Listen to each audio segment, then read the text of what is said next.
अल्लाह के सिवा किसी की इबादत ना करो, वालिदैन के साथ अच्छा सलूक करो। और कैसा सलूक? वला तकुल लहुमा उफ्फिन वला तनहरहुमा, उनको उफ तक ना कहो, उनको झिड़क कर बात ना करो।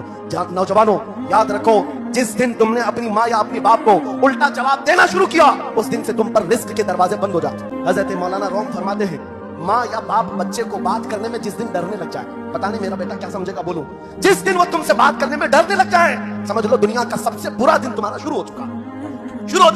होना तो ये चाहिए कि तुम्हारी जवानी नहीं, तुम्हारी उम्र बीतने को आ गई। अगर माँ बाप को अल्लाह ने सलामत रखा, चाहे वो बूढ़े बिस्तर मर्ज पर हो, उस वक्त भी अदब के बाजू फैलाए हुए, अदब के बाजू। आपको पता है सहाबा इकराम बैठे, मेरे आका सल्लल्लाहु अलैहि वसल्लम, एक खातून आई, रसूल खड़े हो गए, अपनी चादर बिछाया, उस खातून को बिठाया। सहाबा कहते हैं हमने एक खातून को, आई हुई खातून को इतना अदब करते हुए रसूलुल्लाह को पहली बार देख रहे थे। वो खातून आई, बैठी, मुस्कुराई, बातें की और चली गई। सहाबा ने पूछा, या रसूलल्लाह इस खातून का अदब क्या है? मेरे आका फरमाते हैं, दूध पिलाने वाली माँ हलीमा सादिया।